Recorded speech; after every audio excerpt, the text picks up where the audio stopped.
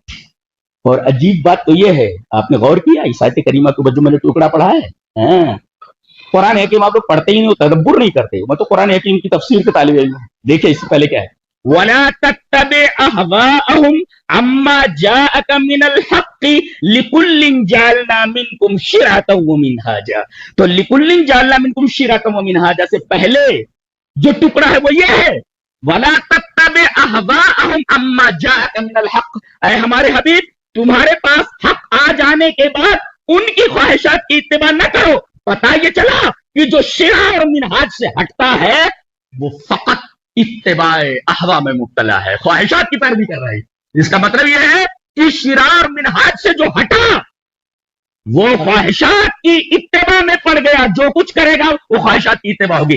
یہ ہے اس ٹکڑے کا رب پہلے ٹکڑے سے، وَلَا تَتَّبِعْ أَهْوَاءَهُمْ عَمَّا جَاءَكَ مِنَ الْحَقِّ لِكُلٍّ جَعَلْنَا مِنْكُمْ شِرْعَةً وَمِنْهَاجًا، شرع اور منہاج سے جو ہٹا، ما تفعل اور کیف تفعل سے جو ہٹا، وہ جو سمجھ میں آئے کرے وہ بتایا گیا ہو۔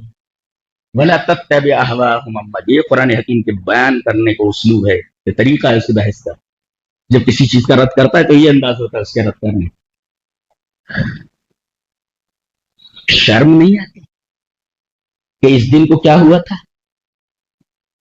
نبی کریم صلی اللہ علیہ وسلم کی یوم پیدائش میں اختلاف ہے، کوئی کہتا ہے 12 ہے، کوئی کہتا ہے 9 ہے، اور راجے یہی ہے کہ 9 کی آپ کی پیدائش ہے، کوئی کہتا ہے 8 ہے، ان کے ہاں بھی 8 تاریخ ملتی ہے، 8 ربیع الاول کو آپ کی پیدائش ہے، بعض کہتے ہیں 9 ربیع الاول کو پیدائش، کیونکہ تھا 12، چلو ٹھیک ہے تم کہتے ہو 12 ربیع الاول کو آپ کی پیدائش ہے، لیکن اس میں کوئی اختلاف نہیں کہ 12 ربیع الاول کو آپ کی وفات ہوئی۔ سوال یہ ہے کہ مان لیتے ہیں کہ 12 ربیع الاول کو آپ کا انتقال ہوا اور 12 ربیع الاول آپ کا یوم پیدائش ہے، سوال یہ کہ اس دن کو کیا منا رہے ہو تم، یوم وفات منا رہے ہو یا یوم پیدائش؟ سوال کا جواب دو، سوال کا جواب دو، کیا منا رہے ہو تم؟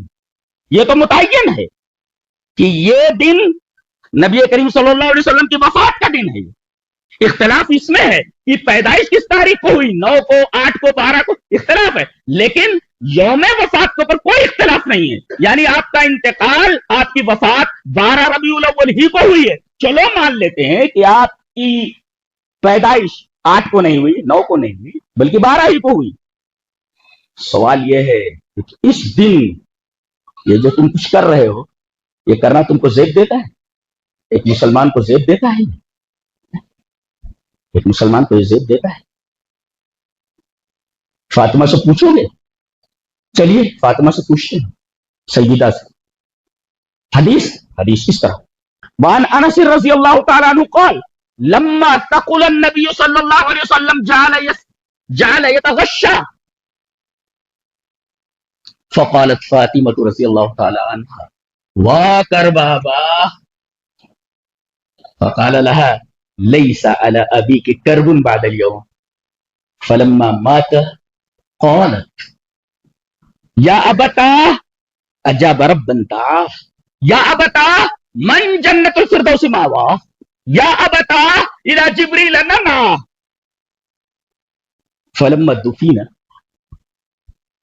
قالت يا أنس أطابت أنفسكم ان تحسو علی رسول اللہ صلی اللہ علیہ وسلم تراب رواہ البخاری کی کتاب المغازی.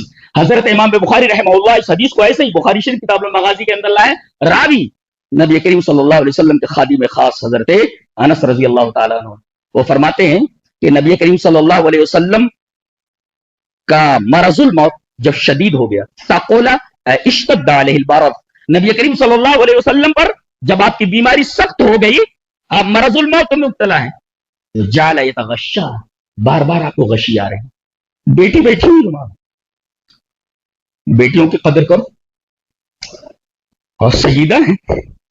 نبی کریم صلی اللہ علیہ وسلم نے فرمایا میری جگر کا ٹکڑا ہے. اب باپ کو تکلیف ہو رہی ہے تو جگر کے ٹکڑے کو تو تکلیف ہونے ہی والی. نبی کریم صلی اللہ علیہ وسلم کی غشی بار بار دیکھ کر کے پریشان ہو جا رہی ہے بیٹی. کہتی تھی واہ کر بابا, ہائے میری باپ کی تکلیف, ہائے میرے ابا کی تکلیف. جگر کا ٹکڑا ایسے نہیں ہوتا, جگر کا ٹکڑا ایسے. باپ کے اوپر جو تکلیف گزر رہی ہے حضرت فاطمہ اپنے دل پر محسوس کر رہی ہے, کیونکہ جگر کا ٹکڑا ہے نا. ہمیں نا سے بھی کہتے ہیں سیدہ سے محبت کرنے والے, حضرت حسن حسین سے محبت کرنے والے, ہم سے زیادہ کون ہو سکتا ہے جی؟ اہل حدیثوں سے زیادہ کون ان سے زیادہ محبت کرنے والا ہو سکتا ہے؟ تم ہمیں نا سے بھی کہتے ہو کہ ہم اہل بیت کی قدر نہیں کرتے, اہل بیت سے محبت نہیں کرتے. حقیقت یہ ہے کہ تمہیں اہل بیت سے کوئی لینا دینا نہیں. چلا رہی واہ کر بابا, جیسے جیسے غشی آ رہی ہے آپ کو, آپ بے ہوش ہو جا رہے ہیں اور آپ ہوش میں آ جا رہے ہیں. بے ہوشی دیکھ کر کے بیٹی ہٹ نہیں رہی وہاں سے, کیونکہ جگر کا ٹکڑا ہے. بیٹیوں کی قدر کی جائے, اور خاص طور سے ماں اور باپ میں باپ سے زیادہ محبت کرتی ہے بیٹی, باپ سے بہت محبت کرتی ہے. اچھا کہ کیا اللہ تبارک تعالیٰ نے بیٹیوں کی دلوں میں ڈال دیا ہے, باپ سے بہت محبت کرتی ہیں. واہ کر بابا, ہائے میرے باپ کی تکلیف.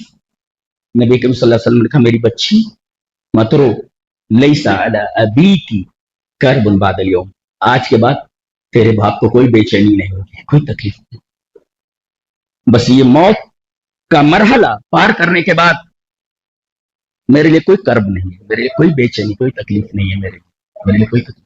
لیس علی ابیکی کرب بعد الیوم.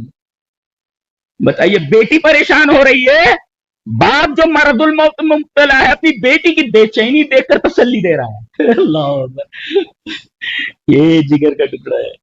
فلما دفن, جب آپ کو دفن کر دیا گیا, جب آپ کا انتقال ہو گیا غشی کے بعد, کہنے لگی یا بتا, ہائے ابو, عجاب رب بنتا, رب نے آپ کو بلایا آپ چلے گئے. عجاب رب بنتا, رب نے بلایا اور آپ چلے گئے. یا بتا من جنت الفردوس ماوا, ہائے ابو جن کا ٹھکانہ جنت الفردوس ہے جی. یا بتا الی جبریل اننا, نایون کہتے ہیں مرے ہوئے آدمی کے بارے میں خبر دینے کی, مر گیا آدمی. الی جبریل اننا, ہم جبرائیل کو نبی کریم صلی اللہ علیہ وسلم کی وفات کی خبر دیتے ہیں. اب والد ہمارے نہیں رہے, یہ تو آپ کی وفات کے بعد حضرت فاطمہ رضی اللہ تعالی عنہا کا حال ہے. فلما دفنا, جب آپ کو دفن کر دیا گیا تو حضرت انس جس روایت کے راوی, ان کو بلایا حضرت فاطمہ نے, دفن کر دیا ابا کو, کر دیا. کہنے لگی اطابت انفسکم ان تحسوا علی رسول اللہ صلی اللہ علیہ وسلم التراب, تمہارے دل آمادہ کیسے ہوئی کہ رسول اللہ صلی اللہ علیہ وسلم کو مٹی ڈالو. ان تحسوا علی رسول اللہ صلی اللہ علیہ وسلم التراب, تمہارے دل آمادہ کیسے ہوئے, بخاری کی روایت ہے, تمہارے دل آمادہ کیسے ہوئے کہ رسول اللہ صلی اللہ علیہ وسلم پر مٹی ڈالو. جن کا لعاب دہن, لعاب منہ سے نکلے تو صحابہ اپنے ہاتھوں پر لے لیتے, تھوک ہاتھوں پر لے لیتے تھے, بال کو بطور تبرک رکھ لیتے تھے. اب وہی ذات ایک قبر میں ہے, اور لوگ اسی ذات کے اوپر مٹی ڈال رہے ہیں. حضرت فاطمہ پوچھ رہی ہے تمہارے دل آمادہ کیسے ہوئے کہ تم رسول اللہ صلی اللہ علیہ وسلم پر مٹی ڈالو. یہ سیدہ کا حال ہے. صحابہ کرام سکتے میں ہیں, پورا مدینہ سکتے میں ہے, اور یہ بھنگڑے رچا رہے ہیں. کچھ سمجھائے کون کہ تم جس راستے پر چل رہے ہو وہ نبی کی محبت کا راستہ نہیں ہے, وہ شیطان کا راستہ ہے, شیطان سے محبت کا راستہ ہے, یہ نبی سے محبت کا راستہ نہیں ہے. فاطمہ تڑپے اور تم بھنگڑے ڈالو, تم بھنگڑے ڈالو, تمہیں شرم نہیں آتی؟ تم مسلمان ہو, مسلمان کے گھر میں پیدا ہو گئے مسلمان. ضرورت ہے کہ جمعیت ہے, مساجد نوجوانوں کو مسجد میں لائیں, ان کے اوپر محنت کریں, انہیں بتائیں کہ عقیدہ کیا ہوتا ہے, اعمال کیا ہوتے ہیں, ان کو پہلے سمجھایا جائے. یہ سب عقیدہ اور اعمال سے پرے ہیں, یہ اسی وجہ سے غلط روٹ کے اوپر چلیں. اور کون ہے جو ان کو اس راستے کے اوپر لگا رہا ہے؟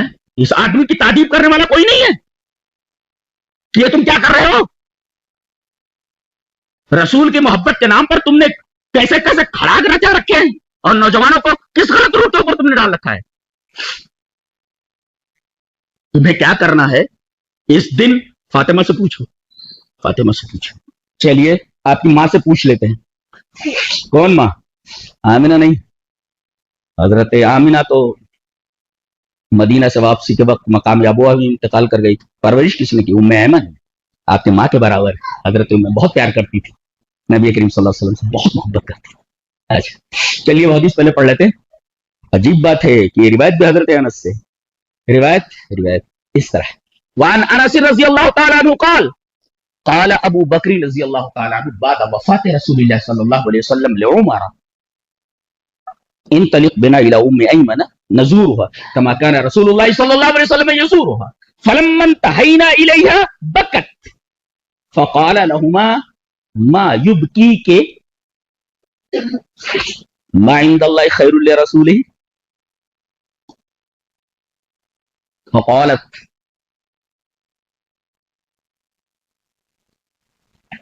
ما أكون ألا أكون أعلم أن ما عند الله خير لرسوله. کیا کہہ رہی؟ ما أبكي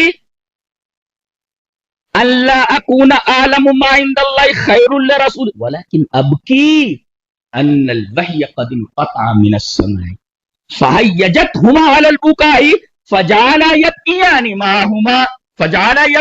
معها رواہ مسلم فی کتاب فضائل الصحابہ.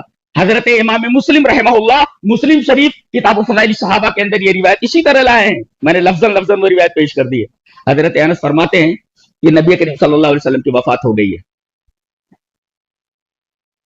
عورتیں تو رو ہی رہی گھروں میں. پتہ یہ چلا ام ایمن اب بھی رو رہی ہیں, ان کا رونا نہیں رک رہا, بہت رو رہی ہیں. ماں رو رہی ہے جس نے آپ کی حقیقی ماں کے بعد حقیقی ماں کی طرح پرورش کی. پتا چلا کہ ام ایمن رو رہی ہے,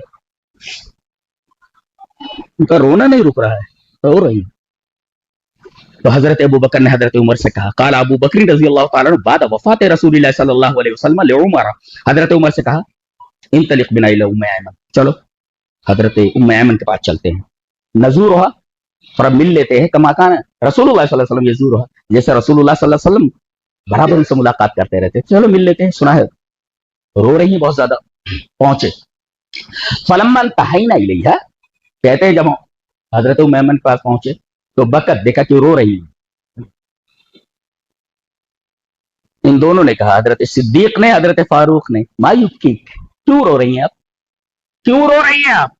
ما عند اللہ خیر لرسولہ, جی اللہ کے پاس رسول کے لیے جو نعمتیں ہیں کیا وہ دنیا کی تمام چیزوں سے بہتر نہیں ہے؟ رسول تو چلے گئے اور اللہ نے آپ کے لیے جو نعمتیں تیار کر رکھی ہیں وہ نعمتیں بہتر نہیں ہے کیا؟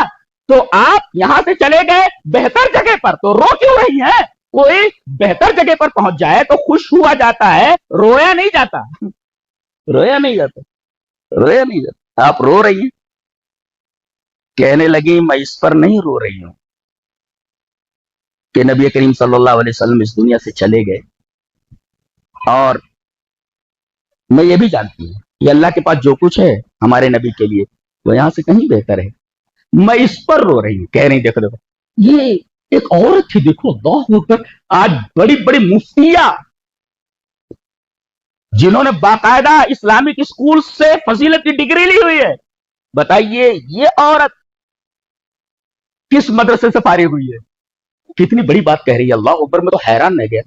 کیا کہہ رہی ہیں؟ میں اس پر نہیں رو رہی کہ رسول اللہ صلی اللہ علیہ وسلم کی وفات ہو گئی ہے, میں اس پر رو رہی ہوں ان الوحی قد انقطع من السماء, وحی کا سلسلہ آسمان سے زمین کے لیے کٹ گیا ہے. اللہ, نہیں سمجھے؟ جب تک رسول تھے تب تک جبرائیل آتا تھا پیغام لے کر کے, اور زمین سے آسمان کا وحی کے ذریعے ایک رابطہ قائم تھا. نبی کے جانے کے بعد وحی کا یہ سلسلہ آسمان سے کٹ گیا ہے. اب آسمان سے کوئی وحی آنے والی نہیں ہے. نقطہ یہ ہے کہ نبی کے جانے کے بعد وحی کا سلسلہ آسمان سے کٹ گیا ہے. اب یہ تم نے کہاں سے بنایا, یہ عید کہاں سے نکالی تم نے؟ وحی کا سلسلہ تو بند ہو گیا ہے. کس کے اوپر وحی اتری کہ تیسری عید منائی جائے؟ یہ وحی کہاں سے اتری, کس کے اوپر اتری؟ لاؤ اس کو سامنے, کس کے اوپر اتری ہے وحی؟ کہہ رہی ہیں میں اس پر رو رہی ہوں کہ آسمان سے وحی کا سلسلہ ختم ہو گیا ہے. جب تک نبی زندہ تھے تب تک وحی آیا کرتی. قدیم کتنی بڑی بات, میں حیران ہوں. فلسفہ ہے, عجیب چیز ہے, میں تشریح نہیں کر سکتا اس جملے کی. کتنی بڑی بات اس عورت نے کہا ہے, معلوم ہے آپ کو؟ کیوں نہ ہو, یہ نبی کی پرورش نے کی ہے, نبی ان سے محبت کرتے تھے. اتنی بڑی بات معمولی عورت نہیں کہہ سکتی. میں اس پر رو رہی ہوں. ان الوحی, یاد رکھو اس کو, ایک جملہ یاد کر لو. ان الوحی, اس بات پر رو رہی ہوں ان الوحی قد انقطع من السماء, وحی کا سلسلہ آسمان سے کٹ گیا ہے. تو وہ دن تو رونے کا ہے. وہ بیٹی رو رہی ہے کہ باپ جا رہا ہے, باپ تکلیف میں مبتلا ہے, اور ماں رو رہی ہے کہ نبی کی وفات کے بعد آسمان سے وحی کا سلسلہ منقطع ہو گیا ہے. تو تم کو تو اس بات پر رونا چاہیے کہ نبی اسی دن اس دنیا سے چلے گئے, اور تم کو رونا چاہیے کہ اس دن آسمان سے وحی کا سلسلہ منقطع ہو گیا. تم بھنگڑے ڈال رہے ہو, تمہیں شرم نہیں آتی, تمہیں حیا نہیں آ رہی؟ یہ مسلمان کا طریقہ ہے, یہ تو صحابہ کا طریقہ تو ہے ہی, صحابہ کا طریقہ نہیں. اور اوپر سے کہتے ہم لوگ وہابی. ایک نقطہ بتاؤں, بدعتیوں کی پہچان کیا ہوتی ہے؟ معرفت علوم الحدیث میں حاکم نے, امام حاکم نے ایک قول نقل کیا ہے, دیکھ کیا, کہ ما من مبتدع الا وهو يبغض اهل الحديث, الا وهو يبغض اهل الحديث واذا ابتدع نزع حلاوة الحديث من قلبه. کہتے ہیں کہ بدعتیوں کی ایک پہچان ہے, دنیا کا کوئی بدعتی ایسا نہیں ہے جو اہل حدیث سے نفرت نہ کرتا ہو. ما من مبتدع الا وهو يبغض اهل الحديث, ابغض میں نفرت کرنا, بدعتی نفرت کرے گا اہل الحدیث سے. اور آگے فرمایا جب کوئی بدعت کرنے لگتا ہے تو حدیث کی مٹھاس اس کے دل سے کھینچ لی جاتی. نزع حلاوت الحدیث من قلبہ, حدیث کی جو مٹھاس ہے وہ اس کے دل سے نکل جاتی ہے. اور یہ قاعدہ ہے کہ کوئی چیز اپنی جگہ سے ہٹ جائے تو اس کا اپوزٹ اپنی جگہ لے لیتی ہے. ایک گلاس ہے, پانی سے بھرا ہوا ہے, پانی نے جگہ لے رکھی ہے, پانی کو نکال دو تو اس کے جو اپوزٹ ہوا وہ جگہ لے لے گی. ایسے ہی دل سے اگر اہل حدیثوں سے نفرت کی وجہ سے دل سے حدیث کی شیرینی نکل گئی, محبت نکل گئی, تو اب حدیث کی نفرت اس کی جگہ لے لیتی ہے. یہی وجہ ہے حدیثوں سے نفرت کی وجہ سے یہ حدیث کی طرف نہیں آتے. اور دلیلیں کیسی کیسی ہیں, اللہ اکبر. ان کو قرآن کی تفسیر معلوم, کہتے ہیں قرآن سے ثابت ہے. قرآن سے, میں تو قرآن کا طالب ہوں, بسم اللہ کی بے سے لے کر والناس کے سین تک پڑھ گیا ہوں. کہیں تو مجھے دکھا نہیں, نون سے میلاد دکھی نہیں, کہیں تو دکھی نہیں.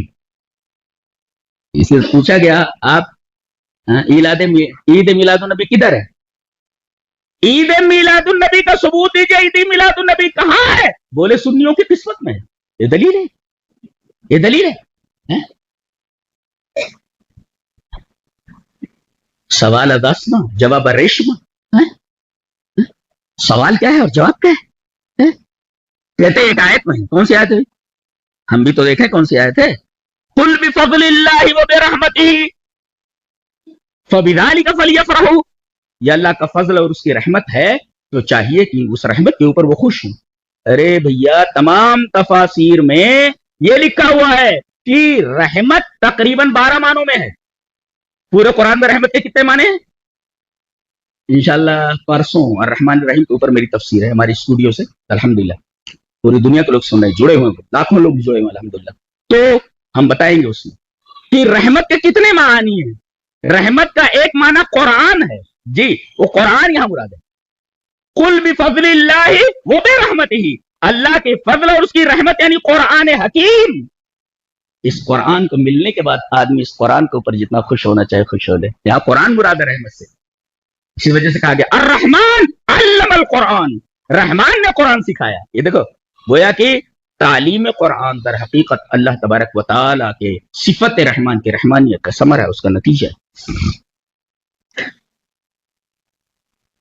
یہ کتنی خطرناک چیز ہے بدعت, معلوم ہے کتنی خطرناک چیز ہے. چلیے حدیث دیکھ لیتے ہیں. حدیث اس طرح وان انس رضی اللہ تعالیٰ عنہ قال قال رسول اللہ صلی اللہ علیہ وسلم ان اللہ حجب التوبۃ عن صاحب کل بدعۃ رواہ الطبرانی فی المعجم الاوسط. حضرت امام طبرانی رحمہ اللہ نے معجم الاوسط کے اندر یہ روایت نقل فرمائی حضرت انس سے. حضرت انس فرماتے ہیں کہ رسول اکرم صلی اللہ علیہ وسلم نے ارشاد فرمایا کہ اللہ تعالیٰ نے ہر بدعت کرنے والے سے توبہ کو چھپا لیا ہے. بدعتی کو توبہ نصیب نہیں ہوتی اگر بدعت سے توبہ نہ کرے تو. بدعت اگر بدعت میں وہ گھس گیا ہے اور بدعت کے اندر بڑی دور تک چلا گیا ہے تو اسے توبہ کی توفیق نہیں ہوتی. یہ خطرناک بات ہے, یہ خطرناک بات ہے. اچھی سے توبہ کی توفیق نہ ہو, اندازہ لگائیے وہ آدمی کیسا ہوگا, اس آدمی کا کیا حال ہوگا.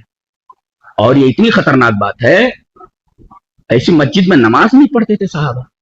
جی چلیے وہ حدیث دیکھ لیتے ہیں. حدیث اس طرح وان مجاہد قال كنت مع ابن عمر رضی اللہ تعالی عنہما فصوب رجل في الظهر او العصر فقال اخرج بنا فإن هذه بدعة رواه ابو داؤد في کتاب الصلاة. حضرت امام ابی داؤد رحمہ اللہ اس حدیث کو کتاب الصلاة کے اندر لائے ہیں, ابو داؤد شریف کے اندر. کہتے ہیں مجاہد کہ میں حضرت ابن عمر کے ساتھ ایک مسجد میں گئے, ظہر یا عصر رہا ہوں. فصوب رجل في الظهر او العصر, ظہر یا عصر کی نماز رہی ہوگی. ہم لوگ پہنچے, اچانک مؤذن نے کیا کہا. ان کا ایک مطلب ہوتا ہے الصلاۃ خیر من النوم, حی علی الصلاۃ, ایسا.